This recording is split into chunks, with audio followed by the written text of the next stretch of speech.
शायद पुनर्विवाह नारी के लिए एक दुखद पहलू ही हो सकता है। इसकी पीछे सोच अच्छी रही हो, नारी को असहाय समझते हुए सहारा देने की अवधारणा इसके पीछे रही हो, लेकिन जब सहारा एहसान सा दिखने लगे और नारी मन को ओछी मानसिकता के चलते घर बाहर सब जगह दूसरे दर्जे का स्थान मिले, वह भी जिंदगी भर ताने के साथ, तो इससे अच्छा यह है कि रास्ते ही बदल दिए जाए। पहली बार जब मनु अपने ससुराल गई तो उसके सुहाग रात के दिन उसके पति इस तरह से बात किया, मनु तुम तो सुहाग रात के मामले में अनुभवी हो, आपन तो इस मामले में बिल्कुल अनाड़ी है। कहते हुए संदीप नशे में झूमता हुआ पलंग पर औंधे मुँह गिर पड़ा। मान्या के दिल में लगने वाले इस तीर को सहते हुए संदीप को सहारा देकर सीधा किया और गुमसुम से बैठ गए। थोड़ी देर में संदीप गहरी नींद में सो गया था, लेकिन मान्या की आंखों में नींद कोसों दूर थी। वह अभी भी विधाता के खेल को नहीं समझ पा रही थी। उसने मान्या के साथ इंसाफ किया था या इंसाफ ही भगवान से वो यह कह रही थी कि भगवान मेरे साथ इंसाफ किए हैं या क्या किए हैं। चांद जैसे जैसे आसमान पर चढ़ता जा रहा था, मान्या का दिल का जख्म नासूर सा बनता जा रहा था। पुराने यादें चलचित्र की तरह आंखों के सामने घूमने लगी। रुपेश मैं तो अब थक गई हूँ, चलो वापस होटल चलते हैं, मान्या ने हाँफते हुए कहा था। तब रुपेश ने शरारत से उसे गोद में उठा लिया था और कहा था, मान्या अभी तो हमारी ज़िंदगी की शुरुआत है, इसमें ही तुम थक गई तो इतनी लंबी ज़िंदगी कैसे काटोगी।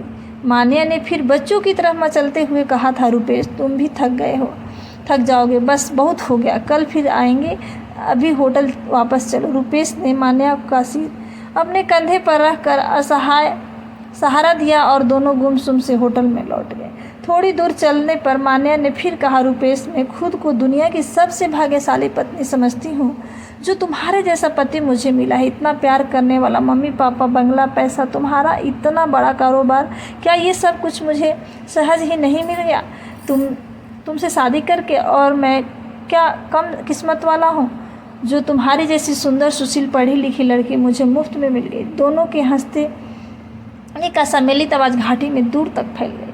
अपने कमरे में आकर रुपेश ने हीटर जला दिया और इंटरकॉम पर खाने का ऑर्डर देकर फ्रेश होने बाथरूम में चला गया। मान्या फिर खिड़की के पास आकर मासूरी की अंधेरी गहरी खाइयों को देख रही थी। यदि खुदा न खास्ता वह इन खाइयों में गिर पड़ी तो कौन बचाएगा। ये तो इनकी गहरी और घनी सी रुपेश चिल्लाऊंगी और आवाज़ ऊपर तक नहीं जाएगी और मैं ढूंढ ढूंढ करके मर जाऊंगी। ये सोचते हुए उसका बदन पसीने से तरबर हो गया था। तभी रुपेश ने उसे पीछे से अपनी बाहों में जकड़ लिया था। फिर एकदम से अलग होते हुए बोला, अरे मान्या तुम तो पसीने से तरबर हो रही हो, माथा भी गर्म हो रहा है, तबीयत तो ठीक है ना तुम्हारा। कहते हुए रुपेश डॉक्टर का पता लेने कमरे के बाहर जाने लगा। तब मान्या उसे रोकते हुए कहा, रुपेश तुम जैसे सोच रहे हो वैसा कुछ भी नहीं है, मैं तो यहाँ की गहरी खाइयों को देखकर डर गई थी।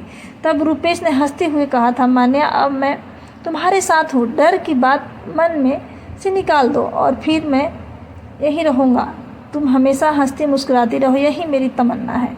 और माहौल थोड़ा हल्का हो गया था। वेटर खाना लगा कर गया था। खाना खाकर रुपेश टीवी देखने लगा और मान्या अपने सास ससुर से फ़ोन पर बात करने लगी। हनीमून के 15 दिन कैसे गुजर गए मालूम ही नहीं हुआ। दोनों वापस दिल्ली आ गए थे। रुपेश फिर अपने कारोबार में लग गया था। दोनों ने अपनी आपसी सहमति से 5 साल तक बच्चे कोई घर में मेहमान लाने की बातें नहीं सोची थी।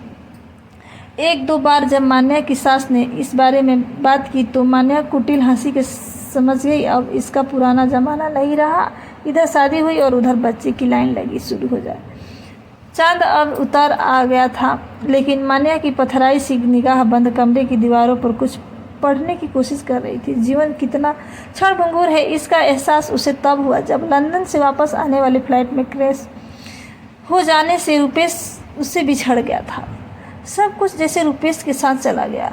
बड़ा घर, सुविधा, आराम की सब चीज़ें मान्या को काटने की दौड़ती थी। एक दिन रुपेश के पिताजी ने देवेंद्र खाना से मान्या से कहा, बेटी ये ज़िंदगी बहुत लंबी है, तुम्हें तो आंसू बहाते हुए देखता हूँ तो मेरा कलेजा मुंह में आ जाता है।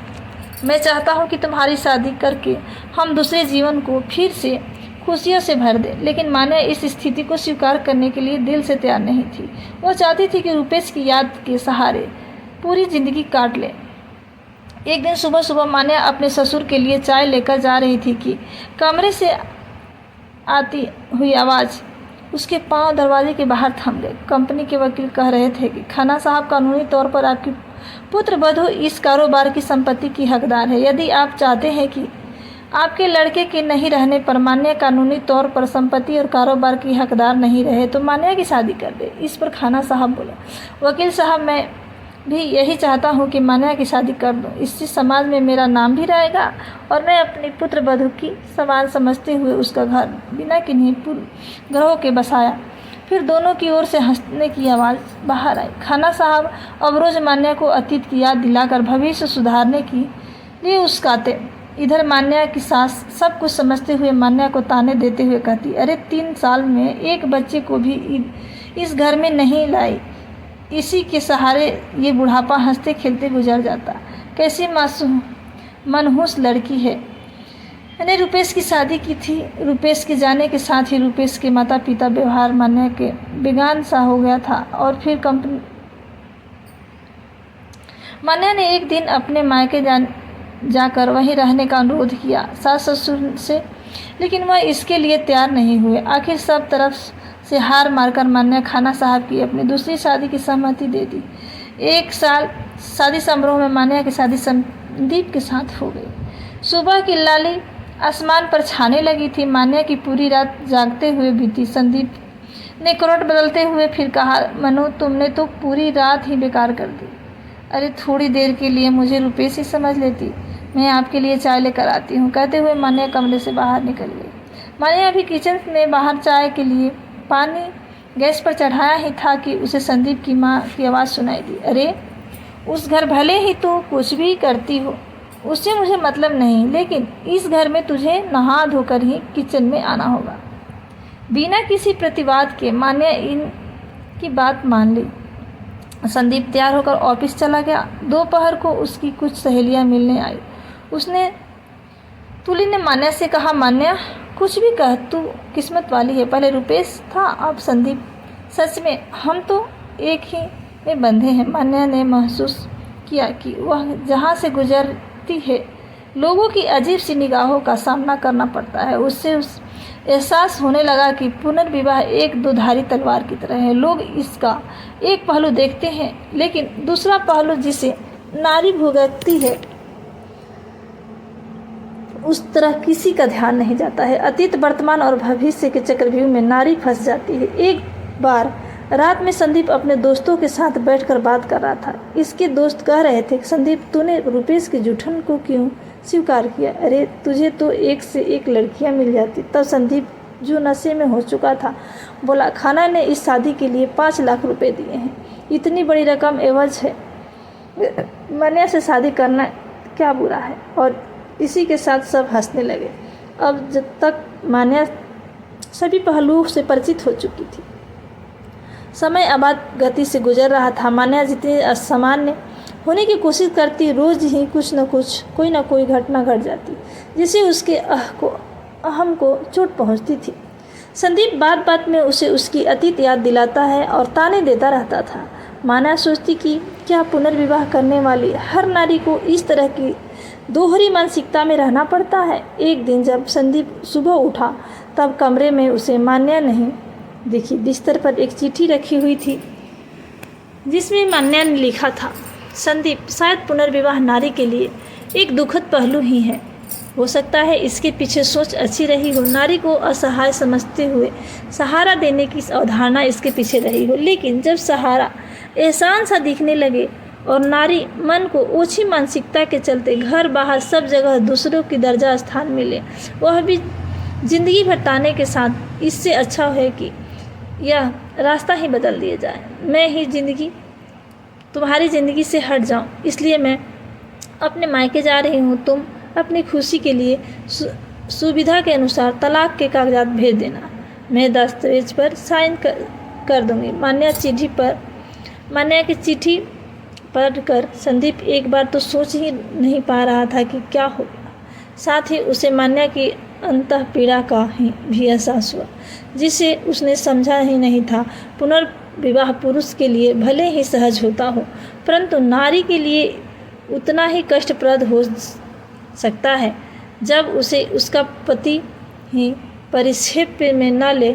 संदीप ने तो सोचा था कि उससे मान्या की शादी करके उसके ऊपर बड़ा एहसान किया है, अब वह जिंदगी भर संदीप के एहसान तले जलती रहेगी। लेकिन मान्या ने जल्दी ही वास्तविकता से उसे परिचित करा दिया था। संदीप संताप की आग में जल रहा था। अगले ही दिन वह मान्या के मायके गया। उसे लगा कि मान्या ने ये सब बातें घर में बता दी होगी, जिससे उसे मान्या की माता पिता और मान्या के कोप का भाजन बनना पड़ेगा। लेकिन ऐसा कुछ नहीं।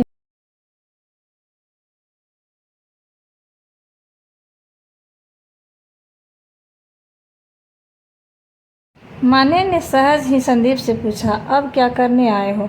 संदीप ने शर्म से सिर झुकाते हुए कहा, मैं तुम्हें लेने आया हूँ। तुम्हारी पीड़ा, तुम्हारा दर्द समझने में मुझे थोड़ी देर लगी, लेकिन अब समझ में आ रहा है कि मैं तुम्हें ज़िंदगी भर नहीं छोड़ सकता। मुझे माफ़ कर देना मान्या। अतीत के दरवाजे आज से तुम्हारे लिए बंद हो गए हैं। अब तुम मैं केवल भविष्य की ओर बढ़ेंगे। पूर्व की तरह मान्या की बिना कोई प्रतिवाद किए अपना सामान बांधने लगी और संदीप के साथ जाने के लिए यह सोचने हुए शायद इसी तरह लोगों का पूर्ण विवाह के प्रति अवधारणा